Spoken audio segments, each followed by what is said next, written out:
라디오 컨셉이에요. 제가 옛날부터 라디오 형식으로 진행을 한번 해보고 싶었거든요. 저에 대한 궁금증을 풀어드리는 Q&A 이런 것들보다는 뭔가 팬분들이 실제로 살면서 겪는 고민을 듣고 같이 생각도 해보고 진심으로 격려나 위로를 해주면 좋겠다고 생각했어요. 그래서 이렇게 시작을 하게 됐고요. 지금부터 덱스의 잠 못 드는 밤 시작하겠습니다. 저희가 처음으로 같이 이야기해볼 주제는 바로 내향인의 인간관계인데요. 여러분도 아시겠지만 제가 진짜 내향인의 표본이잖아요. 저와 같은 내향인 분들이 인간관계에서 어떤 고민을 겪고 계시는지 지금부터 한번 이야기 나눠보도록 하겠습니다. 많은 사연들이 왔지만 그 사연들 중에 공통된 질문이 크게 두 가지가 있어요. 첫 번째는 회사에서 혹은 아직 가깝지 않은 사람들과 스몰 토크를 잘하는 비법이 있을까라는 질문이 많이 있었는데요. 스몰 토크라고 한다면은 사실 가장 기본적인 거에서부터 시작을 하거든요. 예를 들어서 뭐 오늘 날씨라든지 뭐 어떤 음식을 좋아하는지, 취미는 뭔지, 이런 모든 것들이 스몰 토크의 저는 기본 중에 기본이라고 생각하고, 분명히 한 포인트는 서로가 겹치는 교집합점이 되는 그 부분이 있을 거예요. 그럼 그 부분을 메인 주제로 끌고 와서 이야기를 계속 이어나가다 보면 주제가 끊기지 않고 이야기할 수 있지 않을까 라고 생각을 해보게 됩니다. 주제에 대해서 너무 고려하거나 신중하게 생각하진 않으셔도 될 것 같아요. 좀 가볍고 때로는 유치한 질문일 수 있지만 그런 질문들로 자연스럽게 초반의 분위기를 풀면서 그 이후에 이제 중요한 이야기들, 서로에 대해서 더 깊이 알아가는 시간이 분명히 존재할 거라고 생각합니다. 자, 두 번째인데요. 내향인이라 약속에 나가면 너무 기가 빨려. 그래서 약속을 자주 잡지 않다 보니까 만나는 사람의 수도 한정적이고 굉장히 소수다. 나이가 어린 친구들은 이런 것들로 인해 나중에 사회생활에 어려움을 겪을까 걱정이고, 사회생활을 좀 해본 분들은 인간관계가 좁아지는 걸 걱정한다. 다들 두루두루 잘 지내는데 나만 못 어울리는 것 같은 느낌. 이런 고민에 대해 어떤 이야기를 해주고 싶나요? 굳이 불필요한 관계를 꾸역꾸역 만들어 가면서까지 그런 관계를 유지하는 게 과연 행복한 삶인가? 라는 거에 대해서 한번 생각해 볼 필요가 있다고 생각하고요.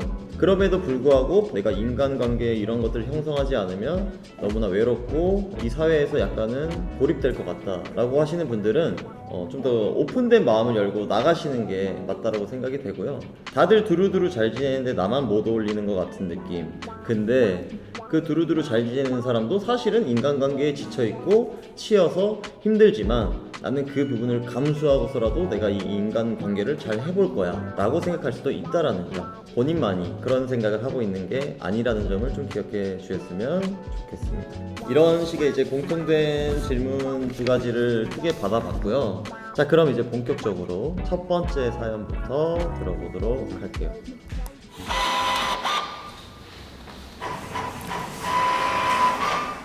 자, 무려 같은 사연이 3장이나 인쇄되었는데요.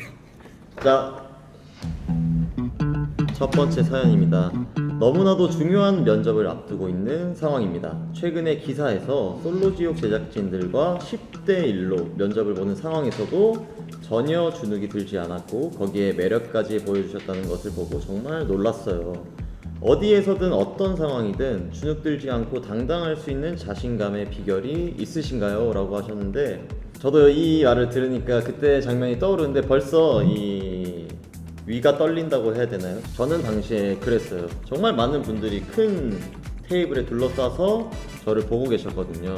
저는 딱 그 생각 하나만 가지고 들어갔던 것 같아요. 나의 모습을 솔직히 보여주자, 나에 대한 믿음, 그 하나만을 갖고 면접을 들어갔던 것 같은데, 분명한 건 그런 것 같아요. 뭔가를 꾸며내서 말하거나 지어내서 말하게 되면은 오히려 나답지 못하고 내가 분위기를 주도할 수 없다라고 생각하는데, 이 말이 맞다라고 생각하는 그 확신을 갖고 말하게 되면 누군가한테는 이게 말을 잘하는 것처럼 보이는 거야. 왜냐?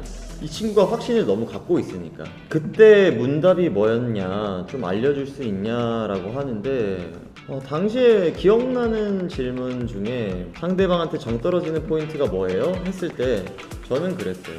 저는 밥을 먹는 것 말고 처먹는 것처럼 보일 때 정이 떨어져요 라고 그렇게 말을 하니까 되게 웃으시더라고요. 근데 그게 뭐 저는 꾸며낸 게 아니고 정말 실제로 제 경험이나 이런 것들에 의해서 동성간에서도 그런 부분을 많이 느꼈기 때문에, 예를 들면은 뭐 계속 막 탁탁탁탁 거린다든지 음식에 대한 욕심을 부린다든지, 저는 음식을 먹고 식사를 하는 행위 자체도 어찌됐든 이런 사회생활의 일부라고 생각하기 때문에 그런 부분에서 기본적인 예의가 지켜지지 않는 사람에 대해서는 정이 떨어진다라고 생각합니다. 이렇게 말을 하게 되면 처음에는 에? 얘 말이 너무 센 거 아니야? 본인이 피력한 말에 대한 명확한 이유를 뒷받침해주게 되면 그 앞의 내용들이 전적으로 이해가 되면서 상대방을 좀 더 설득하고 이해시킬 수 있는 게 아닌가라는 생각이 듭니다.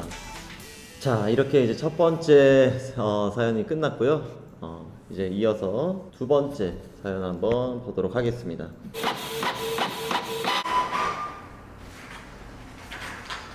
안녕하세요. 직장생활 4년차 28살 여자입니다.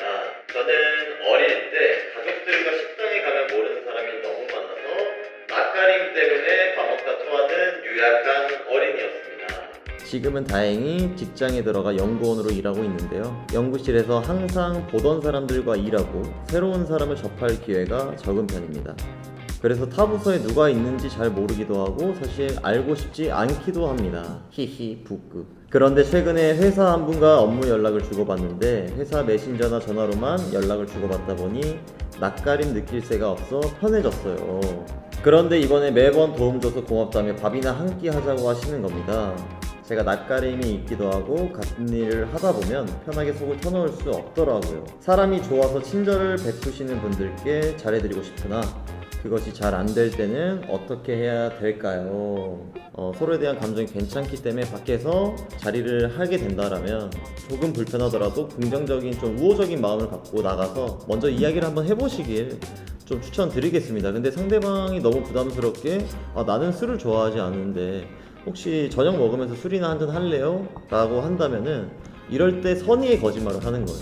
저녁 먹고 제가 운동을 가야 돼서 커피나 한잔 하실까요? 하면서 그분과 좀 이야기를 해보시고, 이야기를 하면서 저 같은 경우에는 보통 회사에서는 열심히 일을 하고 집에 와서는 혼자만의 시간이 분명히 필요한 사람입니다. 그래서 저는 약속을 잘 잡지를 않아요. 이렇게 말을 하면 상대방도 약간 거기서 뭔가를 좀 느끼지 않을까. 근데 이런 의견도 있네요. 그런 일이 있을 때는 점심시간으로 해결하는 게 최고다. 제가 그 생각을 못하고 있었네요. 어찌됐든 점심시간은 한정되어 있고 끝나지 않을 것만 같은 이야기도 결국엔 끝나게 되어 있어요. 왜냐? 회사로 돌아가야 하기 때문에. 그럴 때 그 짧은 시간 안에서 이야기를 나눠보시고 내가 생각했던 것보다 이 친구가 괜찮네 라고 한다면 스텝 바이 스텝으로 단계를 천천히 올려가 보시기를 추천드리고요. 어색한 사이에 있는 회사 직원과 점심시간을 단둘이 해야 한다면 그럴 때 추천할 메뉴를 제가 한번 생각을 해보도록 할게요. 조금 깔끔한 한식 위주의 좀 정갈한 음식을 드셔보시는 건 좀 어떠신지. 제육볶음, 돈가스 이런 것들, 아니면 멸치볶음, 아니면 볶음밥. 자, 이어서 세 번째 사연 한번 가보도록 하겠습니다. 안녕하세요. 저는 저와 반대인 사람들에게 유독 더 끌림을 느끼는 ENFP 인간입니다. 제가 저 사람과 친해지고 싶다, 가까이 가고 싶다 해서 알아보면 대부분 MBTI가 I인 분들이 많았습니다. 제가 느끼는 이분들의 공통점은 약간 낯이 풀리고 나면 곁을 주는 것처럼 친근하게 대하다가도 막상 어떤 순간이 오면 인간관계에 전혀 미련 없다는 듯 훌훌 털고 떠나시는 경우가 많았어요. 그래서 상처받은 경우가 꽤 있었답니다. 히히.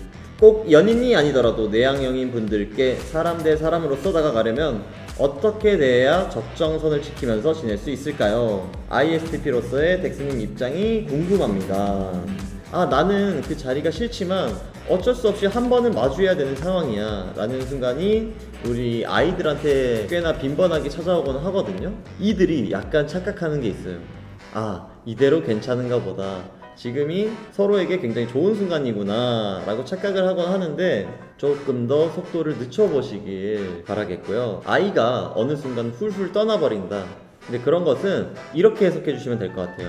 아이가 그 전까지는 내가 이 부분이 불편하지만 참고 참아서 잘 맞춰주다가 난 이제 더 이상 못 맞추겠어 했을 때 훌훌 털어버리고 떠난다 라고 느낄 수가 있거든요, 상대방이. 그렇기 때문에 그 템포 조절에 있어서 상대방의 입에서 조금 더 있자라든지 야 어디 갈까라는 말이 나올 때까지는 본인이 먼저 제안을 하시는 걸 좀 멈춰보시길 추천드리겠습니다. 시간을 짧게 만나야 되나요? 이러는데 그것도 굉장히 좋은 방법이에요. 아주 제한된 시간에 있을 때 아이들은 굉장한 이 안정감을 느끼거든요. 그래서 아이들이 가장 불안해하는 순간이 도대체 언제 집을 갈지도, 내가 이 사람과 언제 헤어질지도 모르는 퇴근 후 저녁 약속입니다. 더군다나 갑자기 보자 이러면 안 돼. 근데 아이들은 또 보는 사람이 있어요. 왜냐? 내가 거절하면 이 사람이 나를 싫어하지 않을까? 내가 지금 인간관계에 있어서 거절하는 게 좀 어려운데 어쩔 수 없이 받아들이는 순간이 종종 있거든요. 그렇기 때문에 첫 번째, 제한된 시간을 아이에게 부여할 것. 두 번째, 약속 시간과 장소는 미리 타협할 것입니다. 코너 속의 코너, 약간의 킹받는 사연을 모아봤습니다. 첫 번째, 죄송한데 부끄러워서 도저히 사연을 못 쓰겠습니다. 입니다. 저는 소심한 성격이라 운전이 힘들어요. 우회전 시 잠깐 멈칫할 때 뒤에서 빵 하면 쫄게 되고 막히는 길 깜빡이 켰는데 아무도 나 안 켜주면 어쩌나 미리 걱정해서 긴장하고 뒤에 큰 차 오면 더 무서워서 직진만 할 때도 있어요. 이러면 어디까지 가시는 거죠? 민폐 끼치는 것 같아 다니는 길만 다니니 운전이 안 느네요. 대범하게 눈치 안 보고 운전 잘할 수 있는 방법이 있을까요? 댓글에 부산 가자! 라고 있는데 실제 도로 연수가 좀 겁나시는 분들은 주변에 이제 친한 분들이라든지 아니면 부모님 그리고 또는 이제 학원을 통해서 조금 더 이 도로 상황에 대한 경험치를 늘리시길 바라겠습니다. 선글라스를 껴라, 뭐 문신토시 사고 뭐 창문을 이렇게 내려라 말을 해주지만 틈틈이 도로로 나가서 도로 상황에 조금 더 익숙해지는 시간을 가져보시길 바라겠습니다. 우리 운전자분들도 뭐 바쁘고 때로는 답답하고 조금은 짜증이 날 수 있겠지만 그거 하나만 기억해 주시면 될 것 같습니다. 우리 모두도 그랬던 순간이 있었다. 아주 찰떡같이 잘 맞는 노래 G.O.D의 길 듣고 가겠습니다.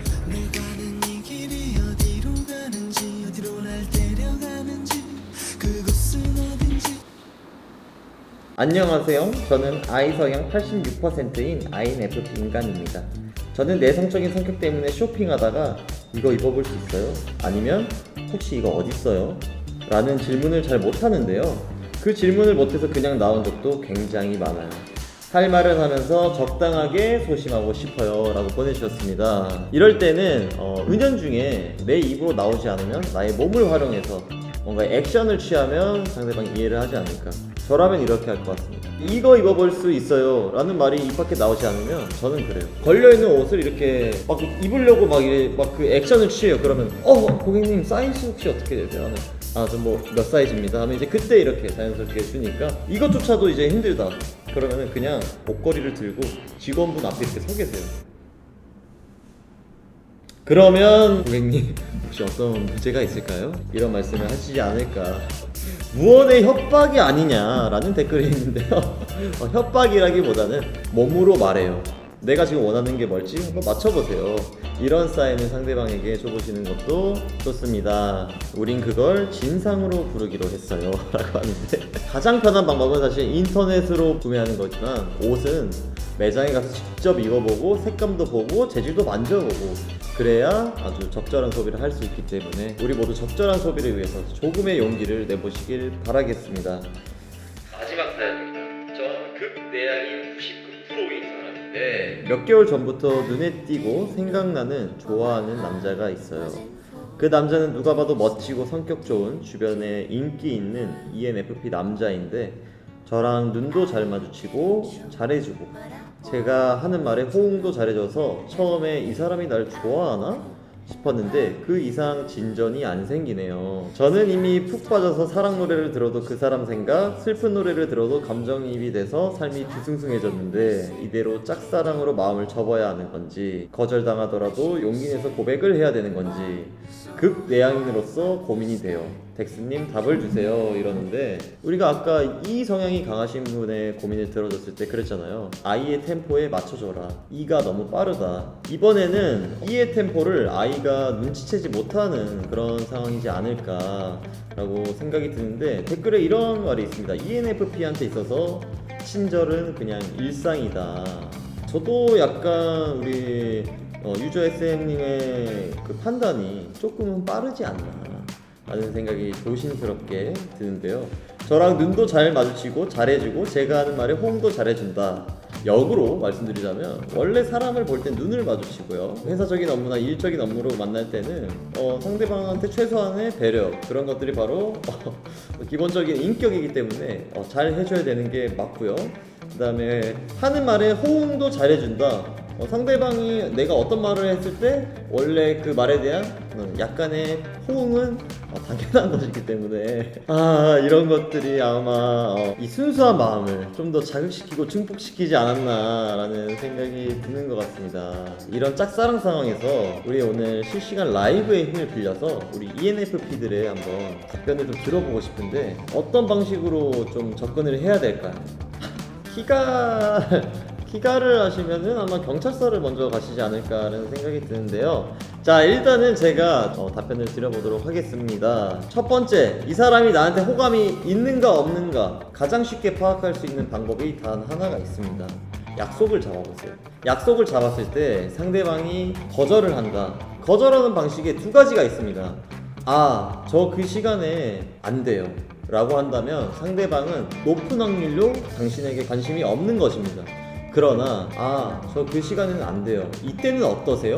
라고 오히려 되물음이 오게 된다면 높은 확률로 당신에게 호감이 있는 것입니다. 그렇기 때문에 가장 리스크가 적으면서도 상대방의 마음을 빠르게 확인할 수 있는 약속을 먼저 잡아보시길 권장드리겠고요. 고백만큼은 제발 멈춰줘!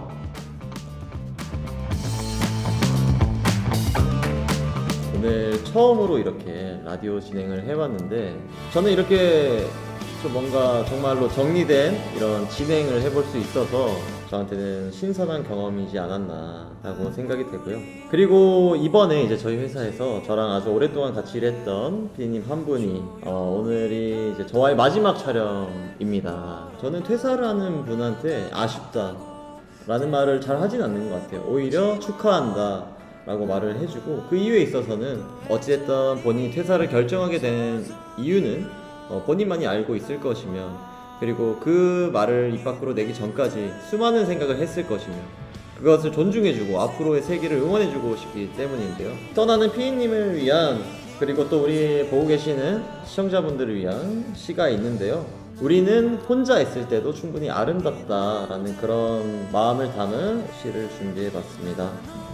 나태주님의 혼자서라는 시고요. 물이 지어 피어있는 곳보다 두셋이서 피어있는 곳이 도란도란 더 외초로울 때 있다. 두셋이서 피어있는 곳보다 오직 혼자서 피어있는 곳이 더 당당하고 아름다울 때 있다.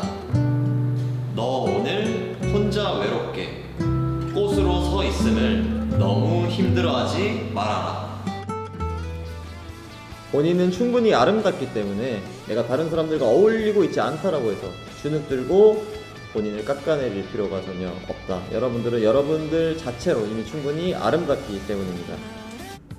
가을이 있다는 사실이 무색할 만큼 겨울이 빠르게 찾아왔습니다. 여러분에게 겨울은 어떤 계절인가요? 저에게 있어서 겨울은 춥긴 하지만 크리스마스의 따뜻한 분위기, 춥기에 느낄 수 있는 온기의 소중함, 내년을 맞이하기 위한 설렘과 약간의 두근거림이 공존하는 신비로운 계절인 것 같네요. 하지만 누군가에게 겨울은 매서운 추위만이 극대화되어 절대적으로 싫어하는 계절이 될 수도 있다는 생각이 드는데요. 겨울이 비록 춥긴 하지만 춥기에 느낄 수 있는 긍정적인 부분들에 조금 더 초점을 둬본다면 오직 이 계절에서만 누릴 수 있는 좋은 것들이 아주 많지 않을까 생각해 봅니다. 무엇이 됐던 여러분의 마음이 가는 대로 이번 겨울을 맞이하고 느끼시길 바랄게요. 다만 행복하시길 바라겠습니다. 따뜻한 겨울 보내세요. 지금까지 덱스였습니다. 감사합니다. 하나, 둘, 셋.